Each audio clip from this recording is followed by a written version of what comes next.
Hi, everyone. We're coming on to do our Comic Con recap show. But before we get started, we just want to mention that and talk a little bit about Disney legend Regis Philbin, who passed away yesterday at the age of 88. Um, uh, I'm going to go just share with you what Disney has shared, and then we'll talk a little bit, sort of maybe personally, about what Regis means to us. He was 1 month shy of his 89th birthday. According to Disney CEO Bob Chapek, Regis was a special part of our Disney family for over half a century, and we will miss him deeply. He was an amazing person, consummate entertainer, TV icon, and a true Disney legend. Our heartfelt condolences to Joy and the entire Philbin family. Bob Iger went on to say, "We are heartbroken to hear that a longtime colleague and friend, Regis Philbin, passed away at the age of 88. Regis graced us with warmth, humor, and self-deprecating wit, always bringing happiness to us all. Our hearts go out to Joy and to his family. Rest in peace, Regis." And then just one more. I want Jimmy Kimmel went to Twitter to said Regis was a great broadcaster, a good friend, and a tremendous amount of fun. He leaves behind a beautiful family and a TV legacy that will likely go unmatched. Regis, I hope our friend Don Rickles met you at the pearly gates with open arms and a slew of insults you love so much. So I just want to talk a little bit about my sort of remembrances of Regis. He used to host in the 80s and for a while after that, a lot of Disney Christmas specials, best known for the Christmas Parade, but he also did Easter and 4th of July. And I watched those as a kid. My grandparents and my parents would get together, and watch. I talked this morning about how those, the Christmas Parade was sort of like how we celebrated Christmas at my household. And I remember, one day I was homesick and, watching TV as sick kids do. And I see that he has this like show where he just talks to another lady, Kathy, who ended up being Kathy Lee Gifford. I didn't know who she was. And they would like talk to celebrities. And the sort of glow of knowing him as the Disney Christmas Parade guy made me watch that show. And so it became part of my, kids today don't understand that when you used to be sick, you would have to like find television that was tolerable because like you didn't just push a button and Paw Patrol was on all the time. So, it would go from at 9:00 was Live with Regis and Kathy Lee, and then I'd go over to Price is Right, and we had my own little routine. So I watched that show whenever I was sick or home. Sometimes during days off from school, I'd watch it, and I think it was the first talk show I watched. And I think sort of his demeanor and his sort of interaction influenced me as any young kid who watched TV, influences you. Flash forward to, when I was in high school, and suddenly Who Wants to Be a Millionaire becomes a phenomenon on Disney's ABC. And it was, I think, inspiring to me that someone at that stage of his life could reach heights that he hadn't had. He was on with Joey Bishop and Steve Allen back in the day, and now he's a phenomenon. I mean, unlike anything at that cultural moment, and so that always inspired me in that you're never too late to reach your apex, especially on television where hosts tended to be sort of younger. If you had the job, they wouldn't necessarily get rid of you, especially as a man. But you didn't see a lot of new shows with hosts in their 60s. And then when I started working for Disney, I was supposed to be there when he did the press event for Who Wants to Be a Millionaire, play it, but unfortunately, the least of the problems due to 9/11 was the canceling of that press opening. But then later on, I worked with him when he did his last Christmas Parade broadcast, which kind of made my whole Disney journey sort of a circle. And I remember, he introduced himself and he was very pleasant. And I remember not being able to say a word. And I've seen a lot of celebrities at Disney. No one has ever made me not lose my ability to speak. Whether it's, Steve Tyler or, Leonardo DiCaprio or Tom Cruise, none of those people ever bothered me. But because he was essentially my first celebrity, he was the first person I knew as a person who was associated with Disney in that way. I just remember being, I sort of regret never being able to say something, but I never did. And so and I think as Disney fans, sometimes we don't appreciate how important that Live of Regis and Kathy Lee show was, because that really was Disney's first foray into television in that, in the Eisner era. That wasn't like, Disneyland or Mickey Mouse Club or some, Mouse Factory, some derivation of that, and sort of laid the groundwork for the inevitable purchase of ABC, which brings in Bob Iger, which brings in Marvel and Star Wars. I mean, the whole Disney conglomerate we know as today is almost sort of based on this low, sort of charmingly low produced talk show that aired, originally just in New York, and they took it nationally, and where the stars talking to the producer, on camera. It was just a unique show that kind of laid the groundwork for Disney eventually purchasing ABC. So obviously our thoughts go out to Joy, his kids, and everyone, all his friends and family. But I just want to take a moment to share that. Anyone else want to say anything? You don't have to. I thought it was interesting. Go ahead, Mike. I just remember my grandparents watching Regis and Kathy Lee a lot growing up, but I loved him as a guest on David Letterman. I was a huge David Letterman fan. Anytime Regis would go on, it was hilarious. He was a really good sport to Dave's like ribbing. And I also really, really love Dana Carvey's impression of Regis Philbin. One of my favorite impressions of Dana Carvey's many impressions. So that's my Regis thoughts. Yeah, he made me realize how self-deprecating can be endearing. I self-deprecate because I actually deserve to be self-deprecating. But here's a man who's logged more hours on television than anyone else, and he would be willing to be the brunt of any joke. Kyle? Yeah, so when I was looking it up, I thought it was interesting because, first of all, like he's appeared on so many other shows, mostly as himself or as, himself in name only. Right. But one of the more recent ones, I think one of the top most recent on his IMDb is from Single Parents on ABC, which his daughter actually executive produced. So I thought that was interesting. Yeah. And it's funny because I remember hearing about his, he would talk about his family. So you'd hear about his daughters and be like, oh, when they started doing press for Single Parents, I'm like, oh, I know way too much about you because your dad, shares your life. Alex? I guess, I never really watched the Live with Regis and Kelly that much, or Regis and Kathy Lee, but a memory that really stands out to me is, kind of at the height of the Y2K pop star era, Disney tried to have their own homegrown pop star, Myra, and I was such a big fan of hers. And the only talk show she ever appeared on was Live with Regis and Kelly. She was in New York as the opening act for Aaron Carter on tour. And I just remember they gave her like so much promotion in that show. They kept coming back to her. They did a tour of her tour bus. And it was just so funny to, watch Regis interact with this, 13-year-old up and coming pop star whose career, abruptly ended after Princess Diaries. And that memory sticks out to me. I think about it way too much. Mac, are you old enough to remember Regis when he was a big shot?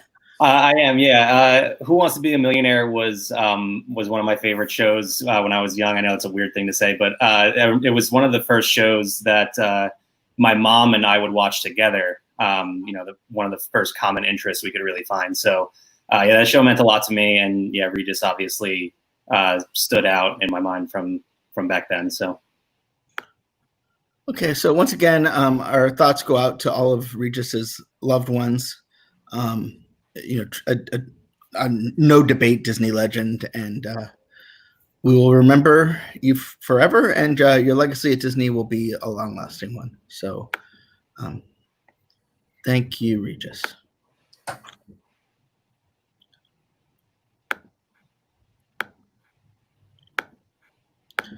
Okay, now to segue into the frivolity of Comic-Con. Looking forward to when the debatable Disney legends die and we have that conversation. Oh, we know who they are. We know who they are. And I mean, it might be a while before we let that genie out of the bottle, but We know who they are. Something about that felt dirty.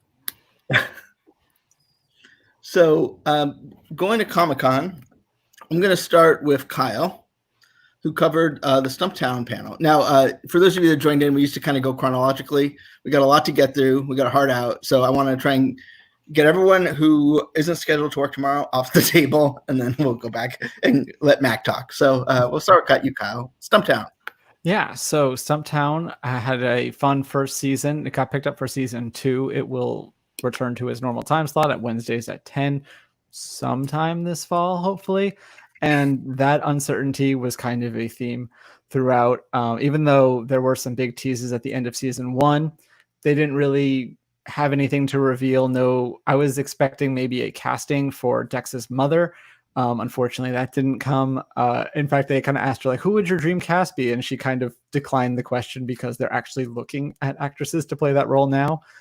So no big reveals, but there was some fun insight into season 1 of the show, including how they had the author of the graphic novels there. And he was kind of talking about how, he writes these things alone, perfect for quarantine, because, he's always by himself just creating these characters, and then to see them kind of come to life on a TV show. And then he talked about going to set and how they're destroying a car. And it's like, oh yeah, that was easy to write, but to actually do it in real life is quite an undertaking. And then another one of my favorite moments from the panel was they were talking about Cole, who plays Dex's brother on the show, and how he's just not only the heart of the show, but the heart of the set. Like, he comes in and gives everyone a big hug. Jake Johnson joked that he's probably hugged Cole more than anyone else in his life, including his family.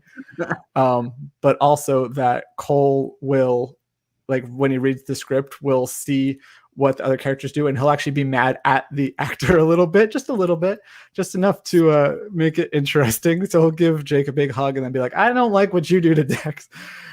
So that was really sweet. So yeah, sometimes one of those, I don't know why I haven't watched it, but it's definitely was one of those shows like I didn't have time for, but now I do. So maybe I'll catch up before the season 2 actually happens. I do feel bad that her husband's show got canceled. Yeah, I was kind of they asked which guest stars they would like to have, and they were all kind of giving jokey answers like, oh, we should have Daniel Day-Lewis just come on for, one line, be like, hey, can I get a drink? Oh, sorry, we're closed. But I was expecting Kobe to say that they should have on Taryn. Okay, so that's Stumptown on ABC. Moving to Fox, but it's on the Fox network, but it's produced by 21st Century Fox Television, which is owned by Disney. And the movie is from Disney. So it's sort of Disney. We're going to talk Bob's Burgers, which I haven't seen, but Mike has. So take it away, Mike. You got 10 years to catch up. Yeah, I love Bob's Burgers as a show, but I've watched 7 Comic-Con panels since we last talked, so they're all kind of like blending together for me. I'm trying to remember something from Bob's specifically that they talked about the movie. They talked about how they've made the movie. It basically exists, and they joked that there's just no movie theaters to play it in. So they were joking about how they're all going to chip in to buy a drive-in movie theater to play the movie, and fans could come watch it there. But yeah, I guess the movie is pretty much done at this point. And the show's still in production. They're still making it during the lockdown, as is true for most of these animated sitcoms that I watch the panels for. They're all still working through the lockdown, animation being one of the few things that they can continue production for. And it's coming back in, I think at the end of September, Bob's Burgers. September 27th, I believe it was. So it's interesting because Bob's Burgers sort of mysteriously disappeared from Disney's release schedule, and then it mysteriously reappeared. And so I was kind of curious if they were actually making it, because like the Phineas and Ferb movie was kind of the same way, where it was supposed to be released theatrically, then just kind of moved to TBD, and then just sort of disappeared. So I'd seen this play before, but I'm glad to know that it's done. So eventually Disney will release it. And another thing they said about the movie was how much more detailed the animation will be. Like, they really took it up a notch from what you're used to seeing on a TV show. Like, it's going to be the vistas of that town are going to be a lot prettier think was the word that they you don't, we talk about animation so much as like in terms of film or Disney, but then we forget like, the Simpsons like actually needs technical animation and special effects and stuff like that we forget sometimes. Another animated show you watched the panel for was Archer from FX. Yeah, so the Archer panel was amusing. Those all the casts of all these shows are hysterical. Bunch of talented voice actors and writers, but the Archer panel was literally mostly them drinking or talking about drinking. They did not discuss the show an awful lot, except to say that this next season is going to be, they're finally out of Archer's coma, because I guess the last few seasons of the show have taken place all inside Archer's head while he was in a coma, because he was like in space for a while, and they were like in like a noir movie. I don't know what they all were. There was like one when they were on an island or something. I know one was 1999, right? Like Archer 1999. Right. But yeah, they're finally out of the coma and they're back to being just like the spy team again. So it's kind of going back to the roots of Archer this year. But yeah, if you watch that panel, they do not talk about the show an awful lot, but it's still entertaining because they're funny people. But H. John Benjamin was on the Bob's Burgers panel, but was not on the Archer panel, which I thought was odd. Usually these two panels are always back to back at Comic-Con because H. John Benjamin doesn't have to go anywhere. He just like sticks around. He's the star of both shows. But yeah, in Comic-Con at home, he was not on the Archer panel, which I thought was weird. Drama. Another one of your animated shows was this one. I think we've all heard of this one. Yeah, the Simpsons panel was this morning. It was pretty entertaining. Not a lot of voice actors showed up for that one. It's just Yardley Smith, who voices Lisa, and then some of the writers and producers, but a lot of people have been there since the beginning. David Silverman, who I interviewed for Laughing Place. You can go read my interview with him on laughingplace.com. But they're just plugging next season. There's a new Treehouse of Horror. Oh, the panel opened with a clip of, I think it was from the Treehouse of Horror episode this year, where Homer meets Disney Princess Homer. And I used that as the featured image on the tweet and on the article, so you can check that out there. Yardley Smith was wearing those pink donut mini ears that you get at the parks, continuing the Disney connection there. But yeah, it was a pretty entertaining panel. Matt Groening wasn't there. Another weird thing that they're doing, so some panels don't have any fan Q&A during this Comic-Con at home, but some of them are like they'll bring in like a bunch of fans at the end, and they'll all like pop up in their own individual little windows on the Zoom call, and then they'll each like go through them one at a time, and they'll ask their questions, and it's just as delightfully awkward as the Q&A sessions at actual Comic-Con. So that's always fun. Do they tease any guest stars for the upcoming season, or? Yes. Do you want me to remember who those are? I could obviously they all stuck out to you as being incredibly influential to. You don't have to. I just didn't know if they'd said anything. They did. They teased some stuff coming up. I'm just trying to. You want to go to somebody else and I'll bring up that list? Sure. Let me see. Alex, this show is kind of partly animated, but what about Cosmos, Possible Worlds? Cosmos, it was kind of an interesting presentation. I think the biggest takeaway was they had a introduction from Seth MacFarlane, who a lot of people, it turns out, don't know that he's an executive producer. He was a huge fan of the Carl Sagan original series, and so when Ann Druyan, was searching for a place to do a follow-up after Carl Sagan died, no television network was willing to work with her under terms where she had complete creative control.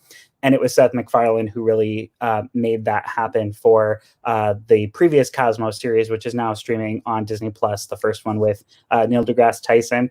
Now, in terms of like what they actually talked about during the presentation, it was a little awkward for me because the series has already completely played on National Geographic. and they've been careful not to allow it for digital sale or even streaming. Like after each episode would air on National Geographic, it was on on demand service for like a week, and then that episode would go poof because it's coming to Fox in September. So that's what they were really doing, was promoting the Fox airing of this season that everyone's already seen before. I had actually heard pretty much all of these panelists talk before about Cosmos Possible Worlds at a National Geographic fan event. We have a write-up of that on laughingplace.com. So if you're a huge fan of the Cosmos series, we've got a lot of great quotes from the creators, but they didn't really share anything new during the Comic-Con presentation, other than just to talk about, some of the specific challenges that they were working on. I think the biggest takeaway from the actual production was, while they were working on the very visual effects heavy show, they were doing a segment about black holes. And this was back in 2019. The series was actually in the can and ready last spring, and then it got delayed. But they had to go back and redo all of their animation of what a black hole looks like, because in 2019, NASA got the first images of what a real black hole looks like, not just a hypothesis. We knew they existed, but what it actually looks like on photos and film. And so they went in and changed that. But other than that, it wasn't that exciting of a presentation. And actually, in the National Geographic sponsored conversation, Anne Druyan talked a lot more about what her hopes would be for a next series, that she would like to do another one. In here, they didn't even mention it. It was really just, tune in September on Fox to watch this show that's already played on National Geographic. Okay, Mike, you ready? Yeah, so I'm so much more prepared right now. I brought up all my recaps. So next season's guest stars on The Simpsons include Hannibal Buress, stand-up comedian, Olivia Colman, David Harbour from Stranger Things, Ben Platt, I don't know who that is, and others. He's the son of Mark Platt, who produced Mary Poppins Returns, but he's also an actor known for that musical Dear Evan Hansen, and in the Netflix series The Politician. Okay, and also Sir Michael Palin of Monty Python fame. Oh, wow. Yeah. Pretty exciting. So I'm going to confuse a little bit more with another animated series that you watched the panel for. Okay, I'm ready to go here. Bless the Harts. Okay, Bless the Harts was a show that I did not know much about when I went into the panel. And this was they had a fun gimmick for this panel, because I guess beforehand they told everybody or they sent everybody like a box of paints, and they had like easels and like a canvas, and they were told to each paint a character from the show while the panel was going on. So we couldn't see what they were painting, but while they were talking, they were all doing like this, and I didn't know much about the show, but it's got a really good cast. It's got Kristen Wiig, Maya Rudolph, Ike Barinholtz, a bunch of funny comedians, and then the producers are Phil Lord and Chris Miller from a bunch of stuff, famously fired off of Solo. Sorry. Made the Spider-Man Spider-Verse movie. What's that? Is Ron Howard doing season 2? I don't know, maybe. But yeah, it's got Fortune Feimster. I don't know how to say her name. Jillian Bell, bunch of famous people on that show, and it was a fun, entertaining panel. And it got me kind of curious to check out the show, so I might do that. I just realized we gave you all the animated shows, like this one, American Dad. Yeah, okay, American Dad. Let me pull up that one. So American Dad. Okay, so this is another panel. It has to be very funny. It's on TBS, so it has to be very funny. Right. American Dad's been running a long time. I think I watched the first 3 episodes and never again. But I'm sure it's excellent. So this was another gimmick panel, because they spent most of the time teaching us how to draw Roger the alien from American Dad, and then they talked a little bit about what's coming up on the show. The 300th episode, Weird Al Yankovic going to be a guest. He'll sing an original parody in an upcoming episode. There's an American Dad Apocalypse Soon mobile game written by the show's writers. And then the voice actors all talked about their favorite characters and the usual stuff that you see pop up in a panel like this.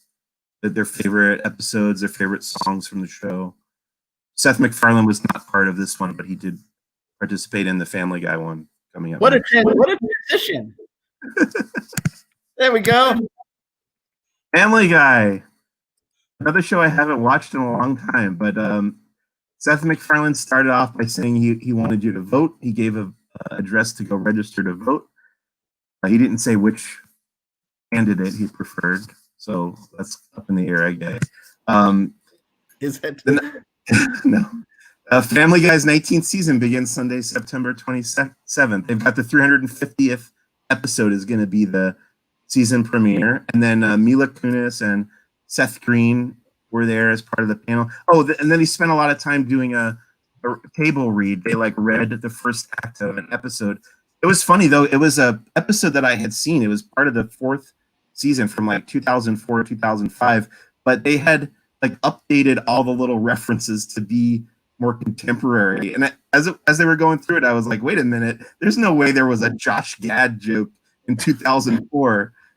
And then they acknowledged it later that they had updated some of the references. So that was pretty funny. I found out that Seth MacFarlane was 24 years old when he sold Family Guy and became the youngest show creator and youngest showrunner in TV history. His favorite episode was called "And Then There Were Fewer." It was inspired by the movie Clue, the board game Clue, or both. And then Quagmire was based on a commercial voice actor that he heard from old 1940s radio dramas. What else? He credited The Simpsons for changing the face of animation, and he tried to update his show's style to build on that a little bit. And then, they showed a teaser for upcoming scenes from upcoming episodes. And the teaser for the upcoming season opened with a parody of the Quicksilver slow motion scenes from the X-Men movies, which we just talked about on the Laughing Place Movie Clubs. I thought that was a weird, really strange coincidence. Yeah, it was really happened to be talking about that the last couple of weeks, and there you go. So we also give you a show that is not animated. And I a show that I watch regularly these days. What We Do in the Shadows on FX. Yeah, so this is a really entertaining panel, but it's really short. It was only 33 minutes or something. Most of the rest of the ones are 45 minutes at least. But they had Haley Joel Osment as the moderator. He was a guest star on this past season of What We Do in the Shadows. And they talked about a lot of really fun stuff. The whole cast was there. Jermaine Clement and Taika Waititi were not there, which was kind of a bummer, but the cast is really funny and entertaining. They talked about Mark Hamill when he was a guest star on the show this year. They talked about that puppet that was a character on the guest show on the show this year. That was entertaining. We talked about Guillermo's storyline and how that was surprising to the actor. Harvey Guillen and Mark Proksch was really good. It's just a really, they're not shooting right now, obviously, because of the lockdown and everything, but they are renewed for a 3rd season. And producers Paul Sims and Stephanie Robinson were there, and they talked about how they're writing the 3rd season right now, and they'll have more paranormal creatures, including gargoyles, will show up, and the vampires are going to get a hellhound to protect them, and there'll be an episode about Colin Robinson trying to find out how he became an energy vampire. That should be good. And then there's the character Nandor is going to be looking for love. Looking for love in all directions. So thanks, Mike. You got it. That was a lot. I just want to. Well, never mind. I'll look for that. Alex. Hi. There's 2 Disney Plus shows you recapped today, including Phineas and Ferb the movie, Candace Against the Universe. Yeah. Talk about that. Well, what was really cool was they actually shared a clip of the opening number. They just dropped the single yesterday for Such a Beautiful Day, which is sung by Ashley Tisdale as Candace. And so you can watch that right now, basically the full animated number. What I thought was really interesting, and this kind of goes back to you were talking earlier, Benji, about how this movie was scheduled for release and the date kept getting pushed back, and then they just pulled it and said TBD. They were working on this, like all of the cast who were part of the panel recorded their final lines of dialogue just 2 weeks ago. And Such a Beautiful Day actually was recorded about a month ago. So kind of crazy how last minute they're still making story changes, because this streams August 28th. So they're almost less than a month away from its Disney Plus premiere. From the quality of the animation that we saw, unlike Bob's Burgers, it looks exactly like the TV show. Doesn't look like there's any additional, character shading or anything like that. But that's fine. I mean, it's what we're used to for Phineas and Ferb. And since this isn't going to theaters, I think it'll play, sort of like the DCOM. Now, we had both Dan Povenmire and Jeff Swampy Marsh as panelists in there. We also had the director of the film, Bob Bowen, who has worked with them primarily on Milo Murphy's Law.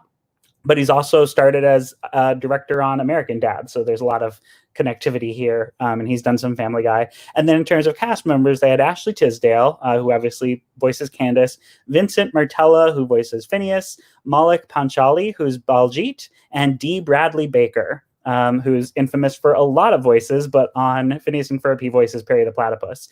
And what was kind of funny was I've heard him talk at Star Wars Weekends before, because he did some Clone Wars voices.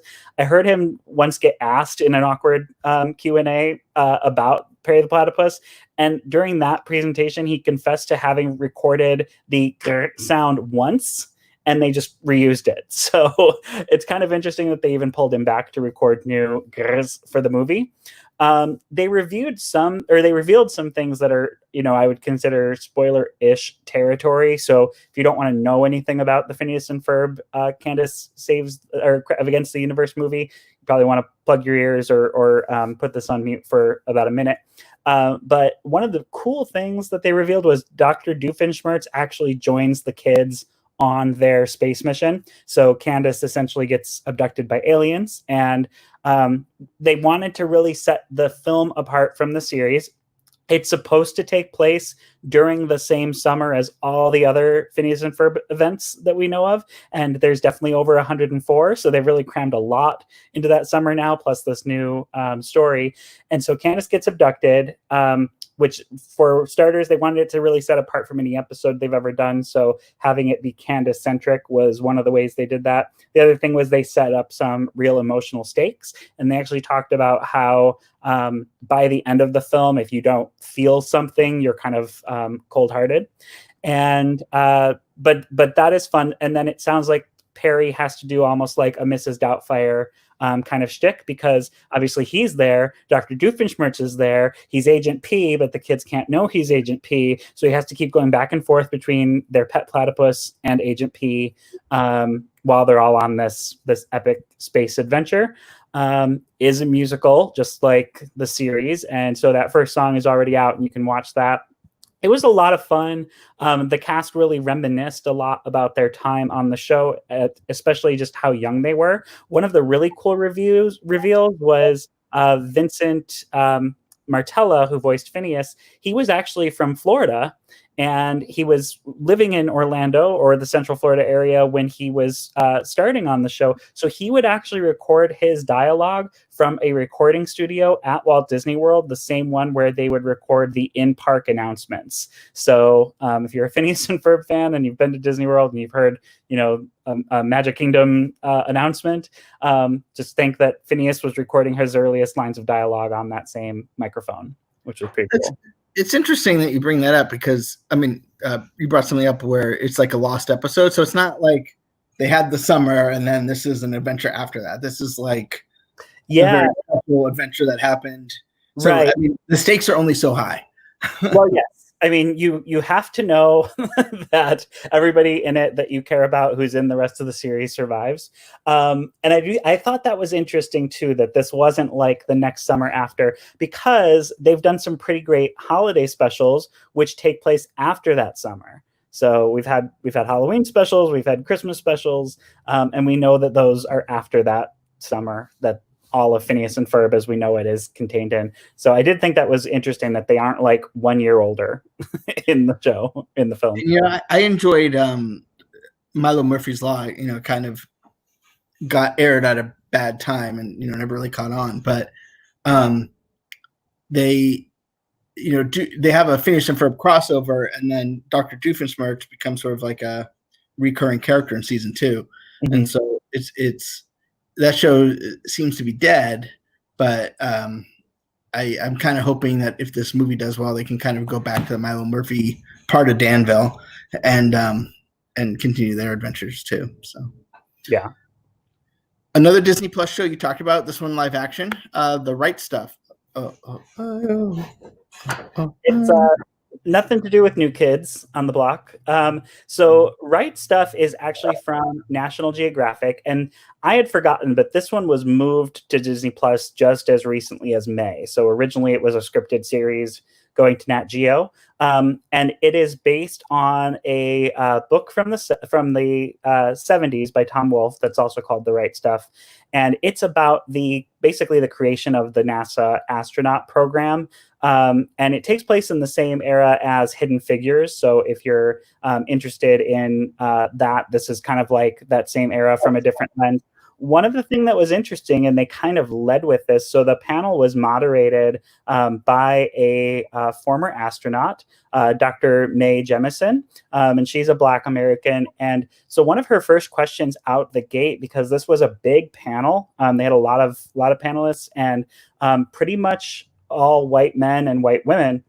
So one of her first questions out of the gate was, what were they? Why didn't they include some of those other characters? And so the executive producer, Jennifer Davison, basically said right away, they're already working on season 2. So before this show even comes to Disney Plus, which it's fall 2020, but it doesn't have a set date that it's going to premiere. So just know already when you're going into it, there is a season 2 coming, because they've already apparently been given the license to be working on it, and they're planning ahead for that. So that main character from Hidden Figures, who was Katherine Johnson, she is going to be part of season 2, as is Ed Dwight Jr., who was supposed to be, he was the first African-American test pilot trainee in this same program that includes a lot of famous astronauts like John Glenn. Sorry, Benji, just let me know my camera is slacking a lot. Is there anything you need me to repeat, Benji? No, we're good. So that was interesting that we're already guaranteed for season 2, and they're retelling this story. So The Right Stuff had a film adaptation. Obviously, there's been a lot of screen adaptations of different NASA projects or space missions, fact and fiction. And this had a film adaptation that was not very warmly received in the 80s. But they're reapproaching the same topic. The directors, showrunners, producers went and watched pretty much every space movie they could get their hands on, and tried to make sure they weren't, retreading territory or just doing the same thing over again. They didn't bring up Astronauts' Wives, an ABC show, because they spent a lot of time talking about the dichotomy between the men who are going into the test program and the failure rate, and how many of them, passed and their wives are just waiting for the call. But they talked how the show, points the lens at the wives and how heroic what they were doing was, and also shines a spotlight on kind of the criticisms of that era of how women were treated and referred to and all of that. So I thought that was interesting. It does sound like it's retreading territory, because that's basically what Astronaut's Wives was about in total. And then in terms of acting, it's got a really big cast.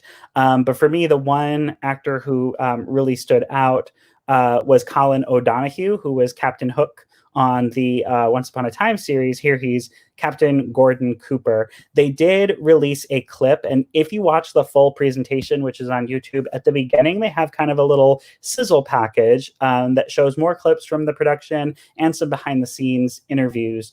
But they released a full scene, which is one of the characters who received his acceptance letter a day late. And so he gets his letter like right as the meeting is starting. And so he's racing to get over there, which was pretty funny.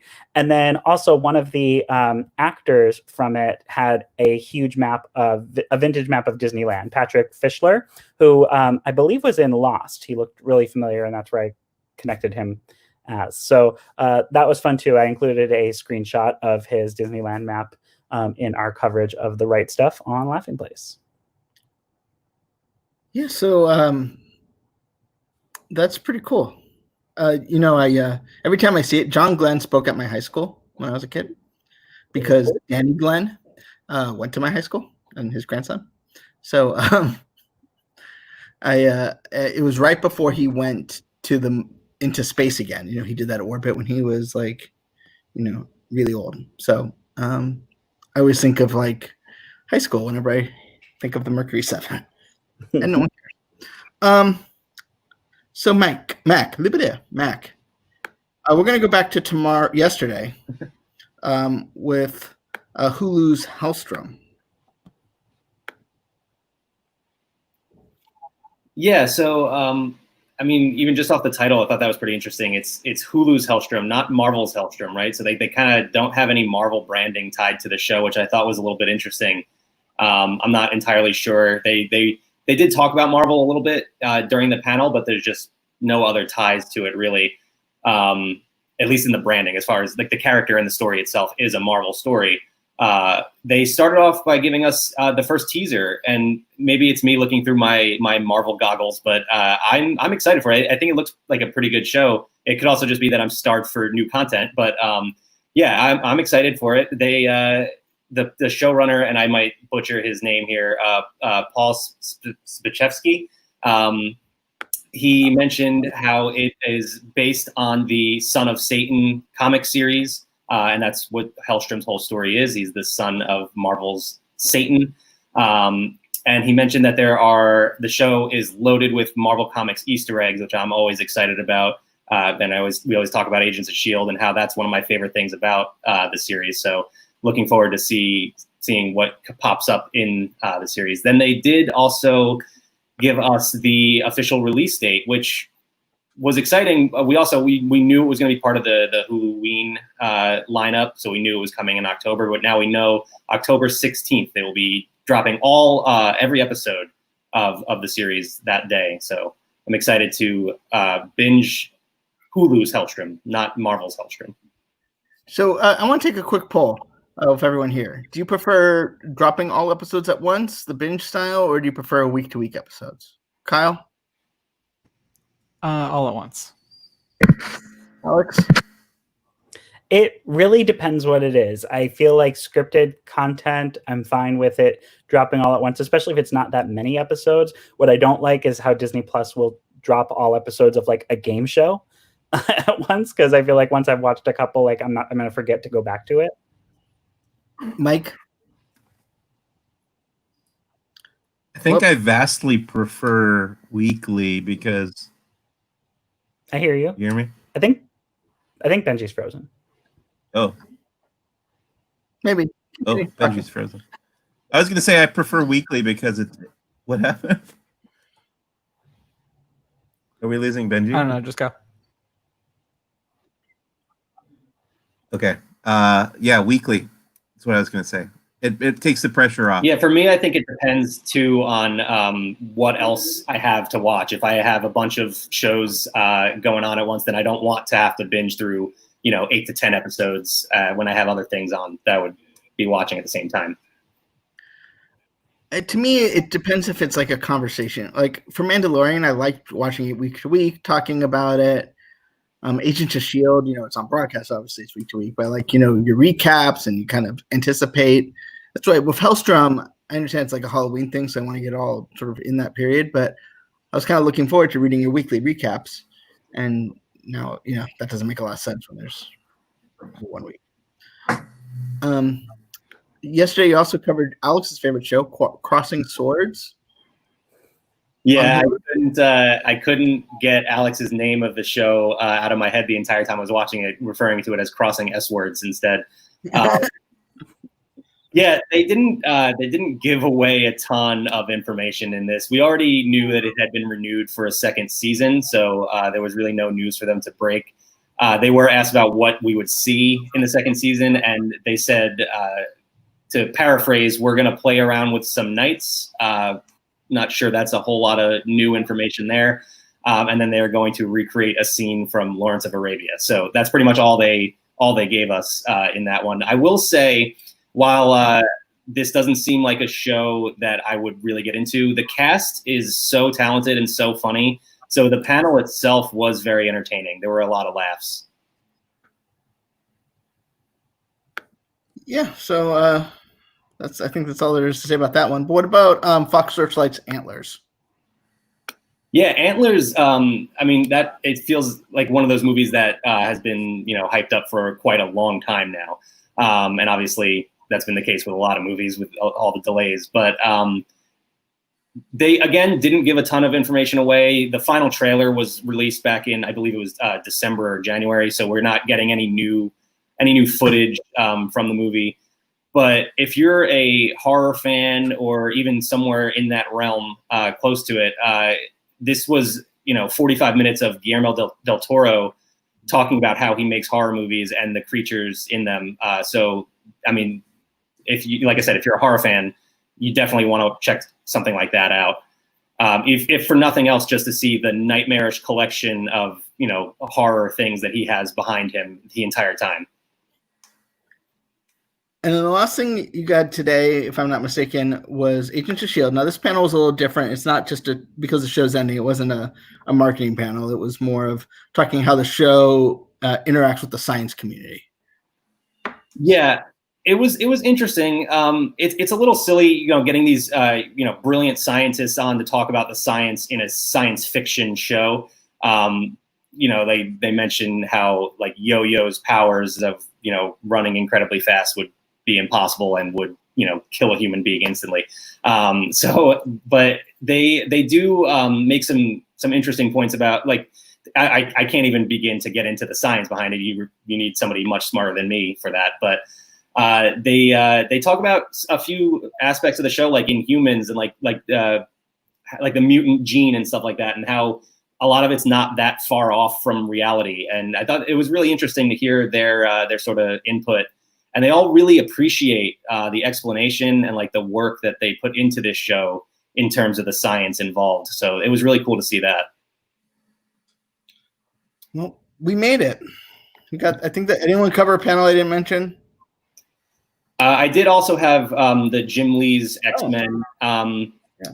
Again, not a whole lot of news to come out of that. It was just pretty cool to hear, Jim Lee, the artist, one of the artists who worked on X-Men for a long time. So it was just really about hearing his stories and how he came up as a prominent artist. So it was entertaining. So I don't know about you, but this Comic-Con at home is wearing me out. And it's hard to imagine just because, I'm not like staying up all night, getting in lines for things, waking up at 5 a.m., going to some parties I don't even really want to be at. But we only got one sort of like half day tomorrow. Mac will be there for that. And then we'll move on to the next thing. So thanks so much for swag. I wish they would send us some free stuff. I think that's what they should do. Right? That would be great. I'm surprised there's not digital swag. Like, I'm surprised every panel's not giving you a download link for like an iPhone wallpaper or something. There you go. I do kind of miss the fact that outside of the animated shows, they can't, like, they don't know what they're doing. So it's like they don't know when the release date is. There's no like big announcements because there's nothing to announce because they don't know if it's going to happen. Like, I kind of miss that. Like, usually Comic-Con comes like right after they started production or about to begin production on next season. So there's something to tease, whereas like now it's like we don't even know when we're going to be on TV, which is a silly thing to complain about in like a pandemic. But I do miss that. I miss the like random walking around San Diego and getting trash giveaways that you don't want. I miss That's not what I thought you were gonna say. I miss waiting for like trying to get across the train tracks before like I get hit by a train, but no one's moving in front of me. One time I was waiting for that train coming out of the convention center. This is probably 15 years ago, and next to me, waiting for the train to pass, was Joss Whedon, and I kind of knew him from a DVD store that I worked at in West LA that he was a regular at, and it was just like the most awkward 5 to 7 minutes of my life. Yeah, I miss the smell. But anyway, we'll hopefully be back covering it full tilt next year. But don't forget, in about 10 minutes, Doobie and Gideon will be on with Disney Trivia Live. If you missed our Christmas celebration from earlier, you can relive that. And we'll see you tomorrow for the recap of the final day of Comic-Con at home. Bye, everybody.